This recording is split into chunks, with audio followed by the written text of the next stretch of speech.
अलैकुम वरहमतुल्लाहि ताला बरकातुहु।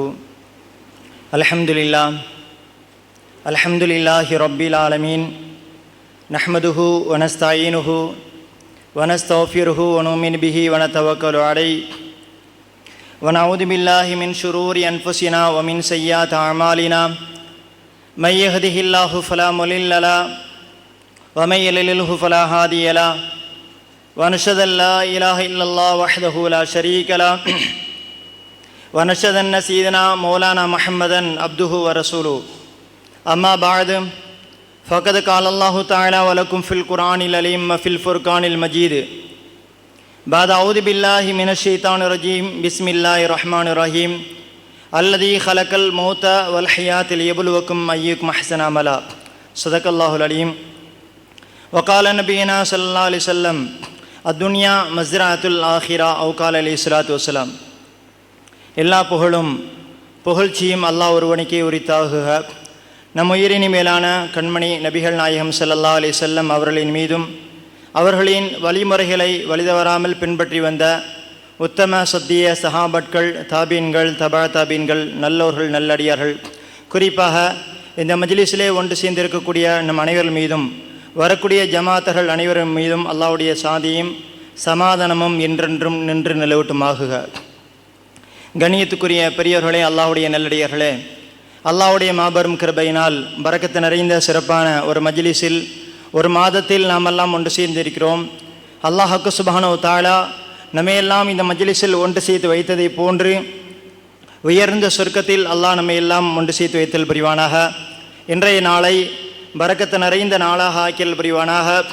இன்றைய நாளிலே ஏற்படக்கூடிய எல்லா வகையான தீங்குகளை விட்டும், பேராபத்துக்களை விட்டும், பலா முசீபத்தை விட்டும் அல்லாஹ் நம்மையும் நம்முடைய குடும்பத்திலையும் பாதுகாப்பானாக. நம் அனைவருக்கும் நோய் நொடி இல்லாத ஆரோக்கியமான வாழ்வையும், மன நிம்மதியான வாழ்வையும், மன நிறைவான வாழ்வையும் அல்லாஹ் நமக்கெல்லாம் நசீபாக்கி தந்தல் புரிவானாக. கடைசி வரையிலும் கைகால் முடங்கி விடாமல் ஆரோக்கியத்தோடு, ஆஃபியத்தோடு, கண்ணியத்தோடு, மரியாதையோடு வாழக்கூடிய பாக்கியத்தை அல்லாஹ் நம் அனைவருக்கும் தந்தல் புரிவானாக. ஈமானோடு வாழ்ந்து ஈமானோடு மரணிக்கிற பாக்கியத்தை நசீபை அல்லாஹ் நம் அனைவருக்கும் தந்தல் புரிவானாக. ஆமீன். கண்ணியத்துக்குரிய அல்லாஹ்வுடைய நல்லடியர்களே, பெரியவர்களே, நாமெல்லாம் உண்மையான முஸ்லீம்களாக, உண்மையான மோமீன்களாக நாம் இருக்க வேண்டும் என்றால் ஒரு சில விஷயத்தை நாம் நம்பிக்கை கொள்ள வேண்டும், ஈமான் கொள்ள வேண்டும். அப்படி நம்பிக்கை கொண்டால்தான், ஈமான் கொண்டால்தான் நாம் உண்மையான முஸ்லீம்களாக, உண்மையான மோமீன்களாக இருக்க முடியும். அது குறிப்பாக சொல்லுவார்கள், 7 விஷயத்தை நம்ப வேண்டும், 7 விஷயத்தை ஈமான் கொள்ள வேண்டும். ஆமன்து பில்லாஹி வ மலாயிகத்திஹி வ குதுபிஹி வ ரசூலிஹி வல் யௌமில் ஆஹிரி வல் கதிரி ஹைரிஹி வ ஷர்ரிஹி மினல்லாஹி தஆலா வல் பாசி பாதல் மௌத். இந்த 7 விஷயத்தை ஈமான் கொண்டால்தான் உண்மையான முஸ்லீம்களாக, மோமீன்களாக இருக்க வேண்டும். இந்த 7 விஷயம் என்னென்னா, முதல் விஷயம், நம்முடைய படைத்தவன் அல்லாஹ், வணக்கத்துக்கு தகுதியானவன் அல்லாவை தவிர வேறு யாரும் இல்லை. அந்த அப்படிப்பட்ட அல்லாவை நாம் ஈமான் கொள்ள வேண்டும், அல்லாவை நம்பிக்கை கொள்ள வேண்டும். 2வது, மலக்குமார்களை நாம் நம்ப வேண்டும். அல்லாஹ்வால் படைத்த படைப்புகளில் ஒரு படைப்பு தான் மலக்குமார்கள். இந்த மலக்குமார்களை நாம் நம்ப வேண்டும். 3வது, அல்லாஹ்வால் அனுப்பப்பட்ட எல்லா வேதங்களையும் நம்ம எப்படி குர்ஆன் நம்ம முன்னாடி இருக்கிறதோ அதே போன்று அல்லாஹ் தஆலா எத்தனை வேதங்களை அனுப்பி வைத்தானோ அந்த வேதங்களை நம்ம நம்ப வேண்டும். 4வதாக, உலகத்தில் எத்தனை நபிமார்களை அல்லாஹ் தஆலா அனுப்பி வைத்தானோ அந்த நபிமார்களை நாம் நம்ப வேண்டும். எப்படி நபி ஸல்லல்லாஹு அலைஹி வஸல்லம் அவர்களை ஏற்றுக்கொள்கிறோமோ அதே போன்று மூசா நபியும் ஏற்றுக்கொள்ள வேண்டும், ஈசா நபியை ஏற்றுக்கொள்ள வேண்டும். இப்படி எத்தனை நபிமார், லட்சக்கணக்கான நபிமார்கள் அனுப்பப்பட்டிருக்கார்கள், எல்லா நபிமார்களையும் நாம் நம்ப வேண்டும், ஈமான் கொள்ள வேண்டும். அதே மாதிரி கியாமத்து நாளை நம்ப வேண்டும். 5வது, கியாமத்து நாளை நம்ப வேண்டும். 6வதாக, நன்மை தீமை அனைத்தும் அல்லாஹ்வுடைய புறத்திலிருந்து தான் ஏற்படுகிறது என்பதை நம்ப வேண்டும். 7வதாக, வல் பாசி பாதல் மௌத், மௌத்துக்கு பின்னால் மீண்டும் நம்ம எழுப்பப்படுவோம். மௌத்தாயிட்டோம் மண்ணோட மண்ணா மக்கி போயிடுவோமாண்டா, மௌத்துக்கு பின்னால் நாம் மீண்டும் எழுப்பப்படுவோம் என்கிறத நம்ப வேண்டும். இந்த 7 விஷயத்தை நம்பினால்தான் உண்மையான மூமினாக நாம் இருக்க முடியும். அருமையானவர்களே, நம்ம எல்லாருமே நம்பியிருக்கோம், அல்லாஹ்வை நம்பியிருக்கோம், மலக்குமார்கள் நம்பியிருக்கோம், வேதங்களை நம்பியிருக்கோம், நபிமார்கள் நம்பியிருக்கோம், கியாமத்தை நம்பியிருக்கோம், நன்மை தீமை அனைத்தும் அல்லாஹ்வுடைய புறத்தில் இருந்து தான் ஏற்படுகிறது என்று நம்பியிருக்கோம். அதே மாதிரி கடைசியாக நம்ம மௌத்தாயிட்டோம்டா மீண்டும் எழுப்பப்படும் என்கிறத நம்பியிருக்கோம். அதே மாதிரி நம்முடைய மௌத்துக்கு பின்னால் உள்ள வாழ்க்கை, மௌத்துக்கு பின்னால் உள்ள வாழ்க்கை சீராக அமையணும், சிறப்பாக இருக்கணும் அப்படின்னு ஆசைப்பட்டோம் அப்படின்னா மௌத்துக்கு முன்னால் உள்ள வாழ்க்கையை நம்ம சீராக சிறப்பாக அமைத்து கொள்ள வேண்டும். மௌத்து நிச்சயம், மௌத்துலேருந்து யாருமே தப்ப முடியாதுன்னு நம்பியிருக்கோம். மௌத்து ஒரு நாள் இல்லை ஒரு நாள் நிச்சயமாக வரும். இதில் யாருமே விதிவிலக்கல்ல. மௌத்தாத நபர்கள் உலகத்தில் யாருமே கிடையாது. எத்தனை நாள் ஆனாலும் சரி, ஒரு நாள் இல்லை ஒரு நாள் நிச்சயமாக மரணம் வருங்கிறத எல்லாருமே நம்பியிருக்கோம். அது அரசியல்வாதியாக இருக்கட்டும், ஆன்மீகவாதிகளாக இருக்கட்டும், அரசியல் தலைவர்களாக இருக்கட்டும், நபிமார்களாக இருக்கட்டும், சஹாபாட்கள் யாராக இருந்தாலும் சரி, குல்லு நஃப்ஸின் தாயிக்கத்துல் மௌத். அல்லாஹ் குர்ஆனில் சொல்லும் பொழுது எல்லா ஆத்மாவும் மரணத்தை சுவைத்தே தீரும். யாருமே மரணத்திலிருந்து தப்பவே முடியாது. எவ்வளோ பெரிய கோட்டைக்குள்ளே இருந்தாலும் சரி, எவ்வளோ பாதுகாப்பான அறைக்குள்ளே இருந்தாலும் சரி, ஒரு நாள் இல்லை ஒரு நாள் அந்த நொடி முந்தவும் செய்யாது, பிந்தவும் செய்யாது. மௌத்து வருது அப்படின்னா எந்த நேரத்தில், எந்த நொடியில், எந்த நாளில், எந்த இடத்துல வரணும்னு அல்லாஹ் முடிவு செஞ்சுட்டா, எந்த நேரத்தில், எந்த இடத்துல, எந்த நொடியில் இவருக்கு மௌத்தாகணும், மௌத்து வரணும்னு அல்லாஹ் முடிவு பண்ணிட்டாம்டா, அது யாராலையும் தடுக்க முடியாது. ஒரு உதாரணத்துக்கு சொன்னோன்னா, ஒரு 500 பேர் இருக்கிறாங்க, அந்த 500 பேர் மௌத்தாகணும். அந்த 500 பேரில் ஒருத்தர் மட்டும் பிழைக்கணும், மௌத்தாகக்கூடாதுன்னு அல்லாஹ் நாடிட்டாண்டா, அல்லாஹ் அந்த 499 பேரை மௌத்தாகிட்டு அந்த ஒரு நபரை எப்படியாச்சும் பார்த்து. அதே மாதிரி நிறைய விஷயத்தை நம்ம பார்த்துக்கோம். அல்லாஹ் யாரை உயிர் மரணிக்கணும், யார் உயிர் வாழணும்னு முடிவு செஞ்சிட்டா அது நிச்சயம் நடக்கும். ஆக மரணத்திலிருந்து யாருமே தப்ப முடியாது. மரணத்துக்கு பின்னால் உள்ள வாழ்க்கை நமக்கு சிறப்பாக இருக்கணும், சீராக இருக்கணும் அப்படின்னா மௌத்துக்கு முன்னால் உள்ள வாழ்க்கையை நம்ம சீராக சிறப்பாக அமைத்துக்கொள்ளணும். அருமையானவர்களே, ரசூலுல்லாஹி ஸல்லல்லாஹு அலைஹி வஸல்லம் சொல்லுவாங்க, நாம் ஒவ்வொரு நாளும் மௌத்தை நினச்சிக்கிட்டே இருக்கணும். ஒவ்வொரு நாளும் எப்படி இந்த உலகத்தில் வாழும்பொழுது பணத்தை நிறைய சம்பாதிக்கணும், இப்படி வாழணும், அப்படி வாழணும், நம்ம வீடு இப்படி இருக்கணும், நம்முடைய பிள்ளைகள் இப்படி இருக்கணும்னு சொல்லி எப்படிலாம் ஆசைப்படுதோமோ அதை விட நம்ம அதிகமாக நினைக்கக்கூடிய விஷயம் என்னென்னா மௌத்தை நினச்சிக்கிட்டே இருக்கும். வாகனத்தில் போகக்கூடிய இடம் அந்த சீரான முறையில் சேருவோமா தெரியாது. ஒரு இடத்துல தூங்குகிறோம், தூங்கி எந்திரிச்சா ஃபஜ்ர் தொழுகைக்கு எந்திப்போமா இல்லை ஜனாசாவை எந்திப்போமாங்கிறது நமக்கு தெரியாது. ட்ரெஸ்ஸு போடுதோம், அந்த ட்ரெஸ்ஸை நாம் கழட்டுவோமா இல்லை மற்றவங்க கழட்டுவாங்களாங்கிறது யாருக்கும் தெரியாது. மௌத்து நிச்சயமாக வரும். அந்த மௌத்தை நம்ம நம்பியிருக்கோம். அந்த மௌத்து எப்படிப்பட்ட மௌத்தாக இருக்கணும், ரசூலுல்லாஹி ஸல்லல்லாஹு அலைஹி வஸல்லம் சொல்லும்போது சொல்லுவாங்க, நம்ம மௌத்தை அதிகமாக நினச்சிக்கிட்டே இருக்கணும். மௌத்தை சிந்திச்சுட்டே இன்றைக்கி இருக்கிறோம், அடுத்த நொடி இருப்போமா, அடுத்த நாள் இருப்போமா, அடுத்த மாதம் இருப்போமா, அடுத்த வாரம் இருப்போமா, அடுத்த வருஷம் இருப்போமா அப்படி சொல்லி மௌத்தை நினச்சிக்கிட்டே இருக்கும். ரசூலுல்லாஹி ஸல்லல்லாஹு அலைஹி வஸல்லம் சஹாபாட்கள் கேட்பாங்க, மௌத்தை பற்றி நீங்கள் என்ன நினைக்கிறீங்க, மௌத்தை பற்றி நீங்கள் என்ன நினைக்கிறீங்கன்னு சொல்லி ரசூலுல்லாஹி ஸல்லல்லாஹு அலைஹி வஸல்லம் சஹாபாட்கள் கேட்பாங்க. அப்போ சஹாபாட்கள் சொல்லுவாங்க, யா ரசூலல்லாஹ், நாங்கள் அதிகாலையை அடைஞ்சிட்டோம், ஆனால் இரவு நேரத்தை நாங்கள் அடையோமா எங்களுக்கு தெரியாது, மௌத்து வந்துடுமோ அப்படிங்கிற ஒரு மௌத்தை நினைக்கிறோம் அப்படின்னு சொல்லி ஒரு சில சஹாபாட்கள் சொல்லுவாங்க. இன்னொரு சஹாபி சொல்லுவாங்க, யா ரசூலல்லாஹ், நான் லுஹர் தொழுகைக்காக தக்பீர் கட்டிட்டேன், அசர் தொழுகைக்கு நான் இருப்பேனா தெரியாது. அந்த சஹாபி சொல்லுவாங்க. மூணாவது சஹாபி சொல்லுவாங்க, யா ரசூலல்லாஹ், நான் தொழுகைக்காக அல்லாஹ் அக்பர் தக்பீர் கட்டிட்டேன், அந்த தொழுகையை என்னையால் முடிக்க முடியுமா, அதுக்கு முன்னே மௌத்து வந்துடுமோங்கிற பயம் எனக்கு இருக்குது அப்படின்னு சொல்லும்பொழுது ரசூலுல்லாஹி ஸல்லல்லாஹு அலைஹி வஸல்லம் சொல்லுவாங்க, நான் எந்த அளவுக்கு மௌத்தை நினச்சி பார்க்குறேன், சிந்திக்கிறேன் அப்படின்னு சொல்லும்பொழுது ரசூலுல்லாஹி ஸல்லல்லாஹு அலைஹி வஸல்லம் சொல்லுவாங்க, நான் தொழுகைக்காக தக்பீர் கட்டி தொழுதுட்டு தொழுகைக்காக சலாம் கொடுக்குறேன், அஸ்ஸலாமு அலைக்கும் வரஹ்மத்துல்லாஹ்னு சொல்லி வலது பக்கம் சலாம் கொடுக்குறேன், இடது பக்கம் என்னையால் சலாம் கொடுக்க முடியுமா, இடது பக்கம் சலாம் கொடுக்கறதுக்கு முன்னாடி மௌத்து வந்துடும் அப்படின்னு சொல்லி நான் மௌத்தை நினச்சிக்கிறேன் என்பதாக ரசூலுல்லாஹி ஸல்லல்லாஹு அலைஹி வஸல்லம் சொல்லிட்டு சொல்லுவாங்க. குறைஞ்சது ஒரு நாளைக்கு 20 தடவை மௌத்தை நினச்சிக்கிட்டே இருக்கணும்.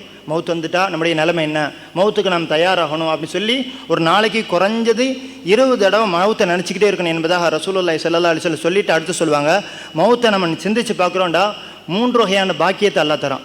மௌத்தை சிந்திக்கிறோம், மௌத்தை நினச்சி பார்த்துக்கிட்டே இருக்கிறோம், மௌத்தோடைய சிந்தனையிலே நம்ம வாழ்கிறோம்டா 3 வகையான பாக்கியத்தை அல்லாஹ் தஆலா தரான் என்பதாக ரசூலுல்லாஹி ஸல்லல்லாஹு அலைஹி வஸல்லம் சொல்லுவாங்க. அதில் முதல் விஷயம் என்னென்னா, நம்ம மௌத்தை நினச்சிக்கிட்டே இருக்கிறோம்டா பாவத்திலிருந்து தௌபா செய்யக்கூடிய பாக்கியத்தை அல்லாஹ் தருவான். பாவம் செஞ்சுக்கிட்டே இருக்கணும்டா, மௌத்தை நினச்சிக்கிட்டே இருக்கணும்டா, யா அல்லாஹ் என்னுடைய வாழ்நாள் எவ்வளோ பாவம் செஞ்சுட்டேன், என்னுடைய பாவத்தை மன்னிச்சிரு அப்படின்னு சொல்லி பாவ மன்னிப்பு தேடக்கூடிய பாக்கியத்தை அல்லாஹ் கொடுப்பான். மௌத்தை நினச்சிக்கிட்டே இருக்கோம்டா, பாவ மன்னிப்பு தேடக்கூடிய அந்த ஒரு பாக்கியத்தை அல்லாஹ் தரான் என்பதாக ரசூலுல்லாஹி ஸல்லல்லாஹு அலைஹி வஸல்லம் முதல் விஷயமா சொல்லுவாங்க. ரெண்டாவது விஷயம், போதும் என்ற மனதை அல்லாஹ் தருவான். இப்போ உலகத்தில் நம்மளுக்கு அந்த மனசு இருக்கா அப்படின்னா இல்லை. எவ்வளோ சம்பாதிச்சாலும் போதுமா அப்படின்னா இன்னும் இருக்கா.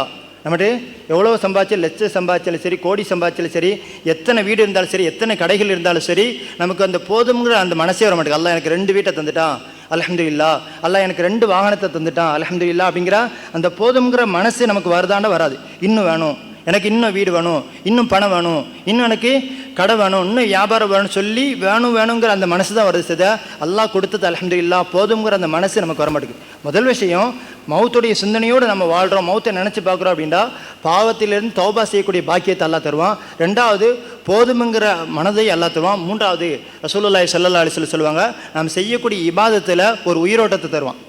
இபாதத்து செய்கிறோம் அப்படின்னா நம்ம இபாதத்தில் செத்துப்போன இபாதத். தக்பீர் கட்டுறோம் அப்படின்னா யாராச்சும் உறுதியாக சொல்ல முடியும், அல்லாவுக்காக தொழுதேன் எந்த ஒரு சிந்தனை இல்லாமல் சொன்னான்னு யாருமே சொல்ல முடியாது. தக்பீர் கட்டினா உலக சிந்தனை, ஊர் சிந்தனை, கடை சிந்தனை, இப்படி உலக சிந்தனை தான் போகுதே தவிர உடம்பு மட்டும்தான் தக்பீர் கட்டு ஒரே இடத்துல நிற்கும். குனியும் போது குனியும், நிமிரும்போது நிமிரும். ஆனால் நம்முடைய சிந்தனை ஃபுல்லாக எப்படி இருக்கும், உலக சிந்தனை, ஊர் விஷயம், வீட்டு விஷயம், உலகத்தில் உள்ள எல்லா சிந்தனையும் மண்டைக்குள்ளே ஓடுமே தவிர நம்முடைய இபாதத்தெல்லாம் செத்துப்போன இபாதத்திற்காக நம்ம மௌத்தை நினைச்சு வாழ்கிறோம்டா தௌபா செய்யக்கூடிய பாக்கியம் கிடைக்கும்.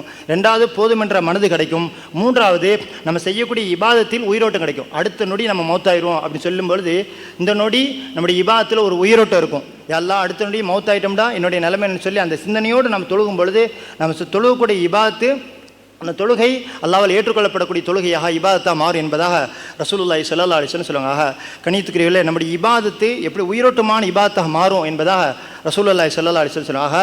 மரணம்ங்கிறது உறுதியானது, உண்மையானது, யாராலையும் மறுக்க முடியாது. இப்போ டாக்டர்கிட்ட ஒரு விபத்து மவுத்து வந்துட்டு அப்படின்டா எல்லாரும் என்ன சொல்கிற வார்த்தை, நீ இந்த டாக்டர்கிட்ட கூட்டிகிட்டு போனீண்டா, இந்த இடத்துல இந்த மருத்துவமனைகிட்ட இந்த டாக்டர்கிட்ட கூட்டிகிட்டு போனால் அவரை பாதுகாத்துடலாம், அவரை எப்படியாச்சும் காப்பாற்றிக்கலாம்னு சொல்லக்கூடிய நபர்கள் நிறைய பார்க்கலாம்.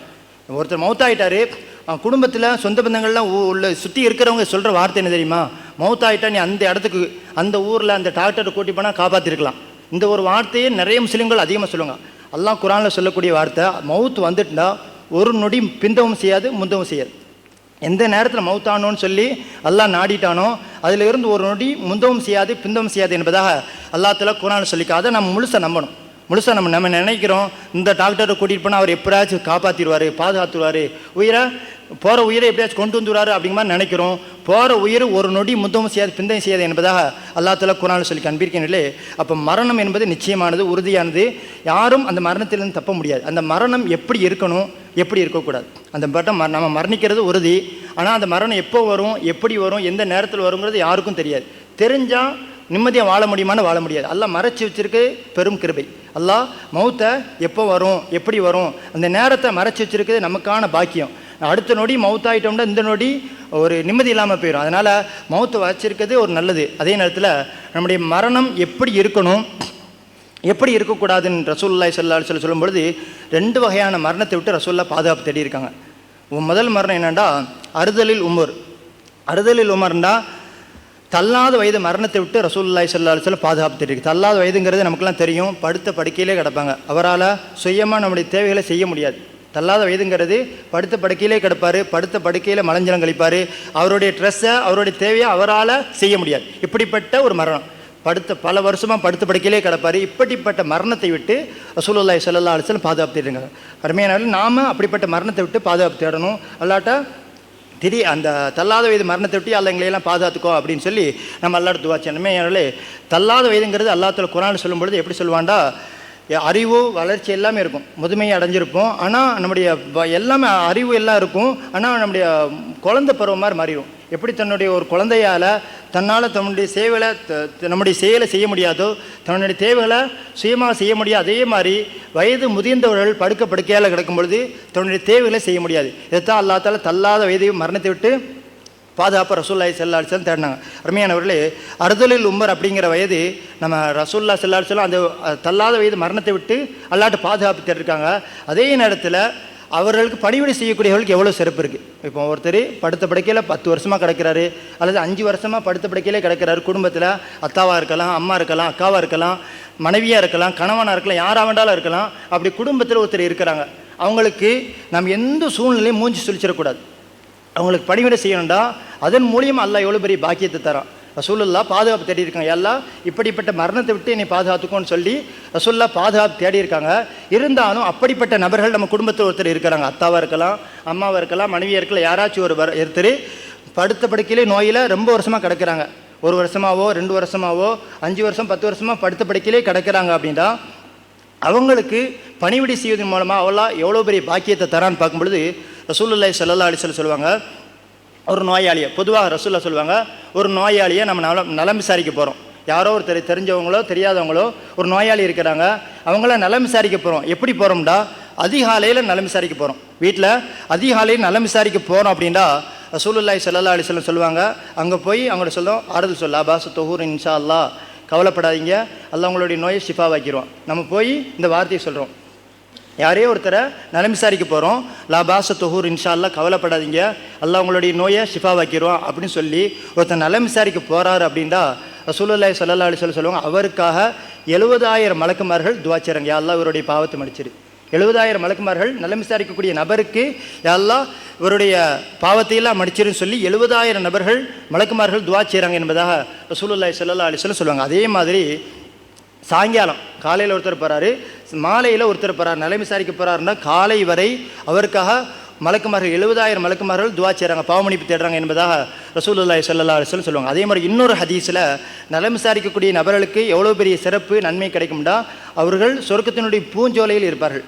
நலம் விசாரிக்க போகிறோம், யாரையோ ஒருத்தர் நோயில் சிரமப்படுதான்னு தெரியுது, சொந்தத்திலேயோ அல்லது பந்தத்திலேயோ அல்லது வெளியேயோ சிரமப்படுதாங்கன்னு தெரியுது, அவரை போய் நலம் விசாரிக்கும், அல்லாஹ் உங்களோட ஷிஃபா வைக்கிறான், கவலைப்படாதீங்க அப்படின்னு சொல்லி நலம் விசாரிப்பது அல்லாஹ் நமக்கு சொர்க்கத்தை பெற்றுத்தரும் என்பதாக ரசூலுல்லாஹி ஸல்லல்லாஹு அலைஹி வஸல்லம் சொல்லிக்க. அன்மையானவர்களே, சாதாரணமாக ஒருத்தர் நலம் விசாரிக்க போவதுக்கு இவ்வளோ சிறப்பு அப்படின்னா, கூடையே இருக்கிறோம், அத்தாவோ அம்மாவோ மனைவியோ கணவரோ வீட்டில் சிரமப்படுதாங்க, அக்காவோ படுத்த படுக்கையிலே கிடக்கிறாங்க, மலஞ்செல்லாம் அதில் போகிறாங்க, அவரோட ட்ரெஸ்ஸை கழட்டி சுத்தம் செய்கிறோம், அவரை சுத்தம் செய்கிறோம், அப்படிப்பட்ட நபருக்கு அவர் கூடவே இருந்து அவருக்கு நம்ம பணிவிடை செய்கிறோம், அவர் நல்ல முறையில் பார்த்துக்கிறது அவருக்கு எவ்வளோ பெரிய சிறப்பு கிடக்குங்கிறத நம்ம சிந்திக்கணும். சாதாரணமாக ஒரு நலம் விசாரிக்க போகிறோம், வெளியே இருந்து உள்ளே போயிட்டு அல்லாஹ் உங்களோட நோய் ஷிஃபா வைக்கிறோம் அப்படின்னு சொல்கிற ஒரு வார்த்தைக்கு 70,000 மலக்குமார்கள் துஆ செய்கிறாங்க அப்படின்னா, கூடவே இருந்து அவருடைய மலம்ஜலை சுத்தம் செய்கிறோம், அவர்களை நல்ல முறையில் பார்க்குறோண்டா நிச்சயமாக அல்லாஹ் சொர்க்கத்தை தருவான். ரசூலுல்லாஹ் பல்வேறு சிறப்புகளில் பல்வேறு ஹதீஸில் சொல்லியிருக்காங்க, அவருக்கு உயர்ந்த பாக்கியம் இருக்குண்டு. நம்மளாம் கேள்விப்பட்டிருப்போம், ஒரு 2 வருஷத்துக்கு முன்னாடி ஒரு அம்பா, நம்ம ஊரில் தான் 2 வருஷத்துக்கு முன்னாடி ஒரு அம்பா மவுத் ஆகிட்டாங்க. அந்த அம்பாவுக்கு ஒரு நோயில் சிரமப்பட்டாங்க, ரொம்ப கஷ்டப்பட்டாங்க, அடிக்கடி ஓதி பார்க்க வருவாங்க, என்கிட்ட வந்து ஓதி பார்க்க வருவாங்க. ஓதி பார்த்துட்டு போகும்பொழுது யாரும்பா பார்த்துக்கிறதாங்க, ஆஸ்பத்திரி போனீங்களா சரியாயிரும் அப்படின்னு சொல்லி பேசிக்கிருக்கும்பொழுது அந்த அம்பா சொல்கிற வார்த்தை, என்னை நல்ல முறையில் பார்த்துக்கிறது யார் அப்படின்டா என்னுடைய மருமக தான். அந்த அம்பா சொல்கிற வார்த்தை, என்னை நல்ல முறையில் பார்த்துக்கிறது என் மருமக தான், அல்லாஹ் என்னுடைய மருமகளுக்கு உயர்ந்த சொர்க்கத்தை கொடுக்கணும். அந்த அம்பா அழுதுட்டு சொன்ன வார்த்தை, ஒரு நோய், தாங்க முடியாத நோய், சரியாகாத நோய், ரொம்ப சிரமப்படக்கூடிய இந்த நேரத்தில் ஓதி பார்த்துட்டு வரும்பொழுது சொல்லுவாங்க, அந்த என்னுடைய மருமகதை என்னை நல்ல முறையில் பார்த்துக்கிறது, என் மனைவி மவுத்தானதுலேருந்து ரொம்ப வருஷம் ஆகிட்டு, ரொம்ப வருஷம் ஆகிட்டு, என் மனைவி மவுத்தானதுலேருந்து என் மருமக தான் பெத்த தகப்ப மாதிரி என்னை நல்ல முறையில் பார்த்துக்கிறது, என்னுடைய மருமகளுக்கு எல்லாம் உயர்ந்த சொர்க்கத்தை கொடுக்குன்னு சொல்லி அந்த அம்பா சொன்னதை ஞாபகப்படுத்த. அன்மையானவர்களே, அப்போ நோயாளியுடைய துவா ஏற்றுக்கொள்ளப்படும். இப்போ நம்ம பார்க்குறோம் அப்படின்னா, நம்ம குடும்பத்தில் இருக்கிறவங்கன்னா எந்த சூழ்நிலையும் மூஞ்சி சுழிச்சிடக்கூடாது. அதே நேரத்தில் ரசூலுல்லாஹி ஸல்லல்லாஹு அலைஹி வஸல்லம் சொல்லுவாங்க, நோயாளிகளை நலம் விசாரிப்பது, அவங்களுக்கு நல்ல முறையை பணிவிடை செய்வது பெரிய பாக்கியம், யாருக்குமே கிடைக்காது, அதன் மூலியமாக அல்லாஹ் சொர்க்கத்தை தருவான். அதே நேரத்தில் ரசூலுல்லாஹ் இன்னொரு ஹதீஸில் சொல்லுவாங்க, நம்ம நோயாளிகளை நலம் விசாரிக்க போகிறோம், அவங்கள விசாரிக்க போகிறோம்னா அவங்ககிட்ட நாம் சொல்லணும், எங்களுக்காக துஆ செய்யுங்க, எங்களுக்காக நீங்கள் துஆ செய்யுங்கன்னு சொல்லி நோயாளிகிட்ட நாம் சொல்லணும், துஆ செய்யுங்க, அவருடைய துஆ அங்கீகரிக்கப்படும் என்பதாக ரசூலுல்லாஹி ஸல்லல்லாஹு அலைஹி வஸல்லம் ஒரு ஹதீஸில் சொல்லுவார். அருமையானவர்களே, ஆனால் உலகத்தில் எப்படி இருக்குது, ஒரு சில குடும்பத்தில் எத்தனை வருஷம் படுக்கையில் கிடந்தாலும் சரி நல்ல முறையில் பார்க்குறாங்க, பணம் இருந்தாலும் சரி இல்லாட்டிலும், ஒரு சில விஷயத்தில் எப்படி இருக்குண்டா, அவருக்கு சொத்து சுகம் இருக்குது, நிறைய வசதி வாய்ப்பு இருக்குது, நிறைய தோட்டம் இருக்குது, நிறைய வீடு இருக்குது, சொத்து அதிகமாக இருக்குது, அவரை பார்த்தா நமக்கு இந்த சொத்து கிடைக்கும், சொத்தில் பங்கு கிடைக்கும் அப்படின்னு சொல்லியும் ஒரு சில பார்க்குறாங்க. ஆனால் அது இல்லாமையே நிறைய பேர் பார்க்குறாங்க. நம்முடைய அத்தாவையோ அம்மாவையோ இருக்கக்கூடிய நபர்களுக்கு முடங்கி கிடக்கிறாங்கன்னா அவங்களுக்கு பணிவிடை செய்யக்கூடிய பிள்ளைகள் நிறையா இருக்குது. அதே மாதிரி இன்னமும் ஒரு சில கூட்டங்கள் இருக்காங்க, ஒரு சில பிள்ளைகள் இருக்க. எப்படின்னா, ஒரு குறிப்பிட்ட நாள், ஒரு நாள் 2 நாள் படுத்த படுக்கையில் கிடந்துட்டாரு, காய்ச்சல் படுத்துட்டாருன்னா அவங்களுக்கு பணிவிடை செய்கிறாங்க. அதே மாதிரி ஒரு வாரம் தாண்டுது, 2 வாரம் தாண்டுது, ஒரு மாதம் படுத்த படுக்கையிலே கிடக்கிறாரு, ஒரு வருஷம் படுத்த படுக்கையிலே கிடக்கிறான்டா, ஒரு சில பிள்ளைகளுடைய வார்த்தை எப்படி வருதுண்டா, யாருக்கெல்லாம் சாவு வருது. நிறைய பேர் நிறைய குடும்பத்தில் நிறைய ஊர்களில் சொல்கிற வார்த்தை, ஒரு முஸ்லீமுள்ள ஒரு குடும்பத்தில் ஒருத்தர் படுத்த படுக்கையில் கிடந்துட்டாங்கண்டா அவங்கள பார்த்து சொல்கிற வார்த்தை, யாருக்கெல்லாம் சாவு வருது, மவுத்து வருது, உனக்கு வராதா அப்படின்னு சொல்லி பெத்தெடுத்த தாயை சொல்கிறக்கூடிய பிள்ளைகள் இருக்கிறாங்க, பெத்தெடுத்த தகப்பனை பார்த்து சொல்லக்கூடிய பிள்ளைகள் இருக்கா. அல்லாஹ் பாதுகாக்கணும். பெரிய அருமையானவர்களே, ஒரு குடும்பத்தில் யாரோ ஒரு முடியாமல் இருக்கிறாங்கன்னா அவங்களுக்கு பணிவிடை செய்வதன் மூலமாக அல்லாஹ் நம்முடைய வாழ்க்கை சிறப்பாக்கி வைப்பான். இதில் சந்தேகமான நம்ம வீட்டில் காய்ச்சலாக இருக்கட்டும், தலைவலியாக இருக்கட்டும், ஏதாச்சும் ஒரு நோயில் சிரமப்படுதாங்கண்டா அதை விட்டு நம்ம எல்லாம் பாதுகாப்பு தேடணும். அப்படி ஒருத்தர் நம்ம குடும்பத்தில் இருக்கிறாங்க அப்படின்னா அவங்களுக்காக பணிவிடை செய்யக்கூடிய நேரத்தில், அவங்களுக்காக பணிவிடை செய்யக்கூடிய அந்த நேரம் அல்லாஹ் நம்முடைய வாழ்க்கை சிறப்பாக்கி வைப்பேன் என்பதாக ரசூலுல்லாஹி ஸல்லல்லாஹு அலைஹி வஸல்லம் சொல்லுங்க. எந்த சூழ்நிலையிலும் முழிஞ்சு சொல்லிச்சிடக்கூடாது, அவங்கள நோவினை செஞ்சிடக்கூடாது, உனக்கு மௌத்து வராதா, சாவ மாட்டியா அப்படி சொல்லி எந்த சூழ்நிலையும் திட்டக்கூடாது. அப்படி திட்டாமல் அவங்கள நல்ல முறையில் பார்த்துக்கிட்டோன்னா அதன் மூலியமாக அல்லாஹ் உயர்ந்த சொர்க்கத்தை நமக்கு தருவான், நமக்கு நோய் நொடி இல்லாத ஆரோக்கியமான வாழ்வை தருவான் என்பதாக ஹதீஸில் பல்வேறு சிறப்பான செய்தி ரசூலுல்லாஹ் சொல்லுவாங்க. முதல் விஷயம், ரசூலுல்லாஹ் எதை விட்டு பாதுகாப்பு தேடினாங்கண்டா, தள்ளாத வயது மரணத்தை விட்டு அல்லாஹ் பாதுகாப்பு தேடி இருக்காங்க. அப்படி ஒருத்தர் இருக்கிறாங்கடா அவங்களுக்கு பணிவிடை செய்வதன் மூலம் பல்வேறு சிறப்புகள் உண்டு. ரெண்டாவது, ரசூலுல்லாஹ் எதை விட்டு பாதுகாப்பு தேடினாங்கண்டா, திடீர் மரணத்தை விட்டு அல்லாஹ் ரசூலுல்லாஹ் பாதுகாப்பு தேடி இருக்காங்க. திடீர் மரணம் நமக்குலாம் தெரியும், திடீர்னு இருக்கிறாரு, திடீர்னு மௌத்தாயிட்டாரு, அட்டாக் வந்து மௌத்தாயிட்டாரு, இப்படி திடீர் மரணம் நிறைய ஏற்படுது. இந்த சமீப காலத்தில் நிறைய மரணங்கள் நம்ம கேள்விப்படும். நல்லா இருக்கிறார், திடீர்னு மௌத்தாயிட்டார். ரசூலுல்லாஹ் ஸல்லல்லாஹு அலைஹி வஸல்லம் அவங்ககிட்ட ஐசரில் கேட்பாங்க, யா ரசூலுல்லாஹ் அறுதலில் உமர், திடீர் மரணத்தை பற்றி நீங்கள் என்ன சொல்கிறீங்க, திடீர் மரணத்தை பற்றி நீங்கள் என்ன சொல்கிறீங்கன்னு சொல்லி ஐசர் இல்லா ரசூலுல்லாஹ்ட்ட கேட்கும்பொழுது, அல் மோமின் ராஹத்துன், ரசூலுல்லாஹ் சொல்லுவாங்க, மூமின்களுக்கு வந்து அது ராகத், அது நிம்மதி. திடீர் மரணங்கிறது மூமின்களுக்கு நல்லது, பாவிகளுக்கு அது கெடுதி. பொதுவாக நம்ம திடீர் மரணத்தை விட்டு அல்லாஹ்ட்ட பாதுகாப்பு தெரியும். எதனால் அப்படின்னா, திடீர்னு மௌத்தாயிட்டோம்னா நம்ம கடன் இருந்தால் அந்த கடனை அடைக்க முடியாது. திடீர்னு மௌத்தாயிட்டோம்னா கொடுக்கல் வாங்கல் யார் கொடுக்கணும், யாருக்கு நாம் கொடுக்கணுங்கிறது நமக்கு தெரியாது. கடன் இருந்தால் அந்த கடனை திருப்பி கொடுக்க முடியாது. கடன் இருந்தால் ரசூலுல்லாஹ் சொல்லுவாங்க ஒரு ஹதீஸில், ஒருத்தர் மௌத்தாயிட்டார், கடனோடு மௌத்தாயிட்டார்னா அவரை ஜனாசை தொலைக்க மாட்டாங்க. ரசூலுல்லாஹ் கடனோடு ஒருத்தர் ஹல் அலைக்க தைனோன், ரசூலுல்லாஹ் எந்த ஜனாசை வந்து கேட்குற முதல் கேள்வி உங்களுக்கு கடன் இருக்கா அப்படின்னு. ஆமாம் இருக்குது அப்படின்னு யாராவது சொல்லிட்டாங்கண்டா அந்த ஜனாசாவுக்கு ரசூலுல்லாஹ் தொலை வைக்க மாட்டாங்க. காரணம், கடன் இருந்தால் தொலை வைக்க மாட்டாங்கன்னா அப்போ கடன் எவ்வளோ பெரிய குற்றம்ங்கிறத நம்ம தெரிஞ்சுச்சு. கடன் இல்லாமல் மௌத்தாகணும், திடீர் மரணத்தை விட்டு அல்லாஹ் பாதுகாப்பு தேடணும். அருமையானவர்களே, எப்படி மௌத்தாகணும், நேரத்தினுடைய அருமையை கருதி சீக்கிரமாக முடித்துக்கிற அருமையானவர்களே, எப்படிலாம் மௌத்தாகக்கூடாதுண்டா, தள்ளாத வயது மரணத்தை விட்டு அல்லாட்ட பாதுகாப்பு தேடணும். ரெண்டாவது, திடீர் மரணத்தை விட்டு அல்லாட்ட நம்ம பாதுகாப்பு. எப்படி மௌத்தாகணும் அப்படின்னு சொல்லும்பொழுது ரசூலுல்லாஹி ஸல்லல்லாஹு அலைஹி வஸல்லம் சொல்லுவாங்க, இறை எச்சத்தோடு வரும் மௌத்தாகணும். நம்ம மௌத்தாகிறோம்டா அல்லாஹ்வுடைய பொருத்தம் கிடைக்கணும். எது செஞ்சாலும் இபாத் செய்யணும், அல்லாஹ்வுக்காக செய்யணும். அல்லாஹ்வுடைய பொருத்தத்தை நாடி கிடைஞ்சால் அல்லாஹ்வுடைய மௌத் நல்ல மரணம் கிடைக்கும். ரசூலுல்லாஹி ஸல்லல்லாஹு அலைஹி வஸல்லம் சஹாபாட்கள்லாம் எப்படி ஆசைப்பட்டாங்களோ அப்படி நல்ல மௌத் கிடச்சிச்சு. குர்ஆன் ஓதிக்கு இருக்கும் பொழுது எத்தனையோ சஹாபாட்கள் மௌத்தானாங்க, சஜிதாவில் எத்தனையோ சஹாபாட்கள் மௌத்தானாங்க. நல்ல மரணம் சஹாபாட்கள் நிறைய கிடச்சி என்பதாக ஹதீஸில் வரலாறு பார்க்க. அதே நேரத்தில் நம்ம மௌத்தாகக்கூடிய அந்த நேரம் பாவமணிப்பு தௌபா செஞ்சு மௌத்தாகணும். பாவத்தோடு எந்த சூழ்நிலை மௌத்தாக இருக்கக்கூடாது. ஆனால் உலகத்தில் குடிச்சிட்டு மௌத்தாகக்கூடிய, தேட்டரில் இருக்கக்கூடிய நேரத்தில் மௌத்தாகிறாங்க. இப்படி எத்தனையோ கெட்ட மரணங்களை பார்க்குறோம். அல்லாஹ்ட்ட பாதுகாப்பு தேடணும். அதே நேரத்தில் நம்ம சிந்திக்க வேண்டிய செய்தி என்னென்னா, இந்த மௌத்தாயிட்டோம்னா நம்ம கூட வருவது எது? நம்ம மௌத்தாயிட்டோம், நம்ம கூட எதெல்லாம் வரும் அப்படின்னா, நம்ம வாரம் சம்பாதிக்கிறோம், மாதம்லாம் சம்பாதிக்கிறோம், வருஷம் ஃபுல்லாக சம்பாதிக்கிறோம். இது போதுமாண்டா எல்லாரும் சொல்கிற வார்த்தை பத்த மாட்டுக்கு. எவ்வளோ சம்பாதிச்சாலும் பத்த மாட்டுக்கு, 2 கை சம்பாதிக்கிறது பத்த மாட்டுக்கு அப்படிங்கிற மாதிரி நிறைய பேர் சொல்லுவாங்க. ஆனால் நம்ம கூட வருவது எது? நம்ம மௌத்தாயிட்டோம் அப்படின்னு நம்ம கூட வருவது, நம்ம கட்டி வச்சு வீடு நம்ம கூட வருமா? வராது. புது வீடு கட்டியிருக்கோம், மௌத்து வந்துட்டு. பிள்ளைக்கு கல்யாணம் வச்சுருக்கோம், மௌத்தாயிட்டு என்ன செய்வாங்க? புது வீடு கட்டி வச்சு மௌத்தாயிட்டு அந்த வீட்டுக்குள்ளே ஜனாசாவை கொண்டு வைப்பாங்களான்னா வைக்க மாட்டேன். புது வீட்டில் எப்படி ஜனாசா வைக்கிறது, பல வீடு கொண்டு போயிருங்க அப்படின்னு சொல்லி ஒதுக்கிடுவாங்க. மௌத்தாயிட்டோம்னா நம்ம கூட எதுவுமே வராது. சொந்த பந்தமாக இருக்கட்டும், நம்ம சம்பாதிச்ச பணமாக இருக்கட்டும், நம்ம கட்டி வச்ச வீடாக இருக்கட்டும், காராக இருக்கட்டும், எதுவுமே நம்ம கூட வராது. நம்ம கூட வருவது நம்ம அல்லாஹ்வுடைய பொருத்தத்தை நாடி என்ன அமல் செய்கிறோமோ, தொழுகிறோம்னா அந்த தொழுகை நம்ம கூட வரும். நம்ம என்ன அமல் செஞ்சோமோ அது மட்டும்தான் வருமே தவிர வேறு எதுவும் நம்ம கூட வராது. அருமையானவர்களே, நம்ம சொல்கிற வார்த்தை வாரம் சம்பாதிக்கிறோம், மாதம் சம்பாதிக்கிறோம், வருஷம் ஃபுல்லாக சம்பாதிக்கிறோம். ஆனால் சொல்கிற வார்த்தை பத்த மாட்டுக்கு, குடும்பத்துக்கு கடன் இருக்குது, குடும்பத்துக்கு பத்த மாட்டுக்குன்னு சொல்ல. அதே மாதிரி நம்ம அல்லாஹ்வுடைய பொருத்தத்தை நாடி சொர்க்கத்துக்கு போகணுன்னு ஆசைப்படுவோம். சொர்க்கத்துக்கு போகணுன்னு ஆசை எல்லோருக்குமே இருக்குது. ஆனால் வாரத்துக்கு ஒரே ஒரு நாள் ஜும்மா மட்டும் வரும். வாரத்துக்கு ஒரு நாள் ஜும்மா தொழுகை வரும். அந்த ஒரு தொழுகை, ஜும்மா தொழுகை மட்டும் சொர்க்கத்துக்கு போதுமானதா? எப்படி வருஷம் ஃபுல்லாக சம்பாதிச்சு ஒரே ஒரு வாரத்தில் ஒரு நாளைக்கு வேலை போகிறோம், மாதத்துக்கு ஒரு வாரத்துக்கு மட்டும் வேலைக்கு போகிறோம், குடும்பத்துக்கு 10 மாட்டோம் பத்தாது. அதே மாதிரி வாரத்துக்கு ஒரே ஒரு நாள் ஜும்மா மட்டும் தொழுக வரோம், அது நம்முடைய சொர்க்கத்துக்கு போதுமானதுண்டா? கிடையாது. அருமையானவர்களே, நம்ம சிந்திக்க வேண்டிய செய்தி என்னென்னா, அல்லாஹ்வுடைய பொருத்தத்தை நாடி அமல் செய்யணும். மௌத்து எப்போ வேண்டாலும் வரும். நம்ம எத்தனையோ ஜனாசா கடந்து வந்திருப்போம், அடக்கம் செஞ்சுருப்போம். அசருக்கு இருந்திருப்பார், மகரிப்புக்கு ஜனாசாவாக இருப்பார், தூங்கியிருப்பார், தூங்கி எந்திக்கும் பொழுது பார்த்தா ஜனாசாவாக இருப்பார். இப்படி எத்தனையோ மரணங்களை நம்ம சந்திச்சிருப்போம், பார்த்துருப்போம். அதே மாதிரி நமக்கு ஒரு நாள் மௌத் வரும். ஆனால் எப்படி வரும், எப்போ வருங்கிற நமக்கு தெரியாது. ஆனால் நிச்சயமாக வரும். குல்ல நஃப்ஸின் தாயிக்கத்தல் மௌத், எல்லா ஆத்மாவும் மரணத்தை சுவைத்தே தீரும். அந்த மரணம் நிச்சயமாக வரும். அல்லாஹ் குர்ஆனில் சொல்லும் பொழுது, அல்லதி ஹலக்கல் மௌத்த வல் ஹயாத்த, உங்களுக்கு மௌத்தையும் ஹயாத்தையும் கொடுத்தது எதற்கு தெரியுமா? ஐயுக்கும் அஹ்சன் அமலா, உங்களில் நல்லமல்கள் செய்யக்கூடியவர்கள் யார் என்பதை பார்ப்பதற்காக தான் மௌத்தையும் ஹயாத்தையும் அல்லாஹ் கொடுத்துருக்கான். ரசூலுல்லாஹ் சொல்லும்போது, அத்துன்யா மஸ்ராத்துல் ஆஹிர், அந்த துன்யாங்கிறது, இந்த உலகங்கிறது மறுமையினுடைய விளைநிலம். இங்கே எதை விதைக்கிறோமோ என்ன அமல் செய்கிறோமோ அதைத்தான் நாளை மறுமையில் அறுவடை செய்ய முடியும். அதை நினச்சி அல்லாஹ் தஆலா நம்முடைய மௌத்துடைய சிந்தனையோடு வாழக்கூடிய பாக்கியத்தை எல்லாம் நமக்கெல்லாம் தந்தல் புரிவானாக. அதிகமாக நல்லமல் செய்யக்கூடிய பாக்கியத்தை அல்லாஹ் நமக்கெல்லாம் தந்தல் புரிவானாக. திடீர் மரணத்தை விட்டு அல்லாஹ் நம்மையும் நம்முடைய குடும்பத்தாலையும் பாதுகாப்பானாக. தள்ளாத வயது மரணத்தை விட்டு அல்லாஹ் நம்மையும் நம்முடைய குடும்பத்தாலையும் பாதுகாப்பானாக. நம்முடைய குடும்பத்தில் யாரெல்லாம் நோயினால் சிரமப்பட்டு கொண்டிருக்கிறார்களோ அவர்களுக்கு பரிபூர்ணமான ஷிஃபாவை தந்தல் புரிவானாக. அவர்களுக்கு அதிகமாக பணிவிடை செய்து அவர்கள் மூலமாக சுருக்கத்தை பெறக்கூடிய நல்ல ஒரு மக்களாக அல்லாஹ் நம்ம எல்லாம் ஆக்கில் புரிவானாக. நாம் மரணிக்கிற நேரத்திலே லா இலாஹ இல்லல்லாஹ் முஹம்மது ரசூலுல்லாஹ் என்ற திருக்கலிமை சொல்லி மரணிக்கக்கூடிய பாக்கியத்தை அல்லாஹ் நம் அனைவருக்கும் தந்தல் புரிவானாக. அஸ்ஸலாமு அலைக்கும் வரஹ்மத்துல்லாஹி தஆலா பரகாத்துஹு.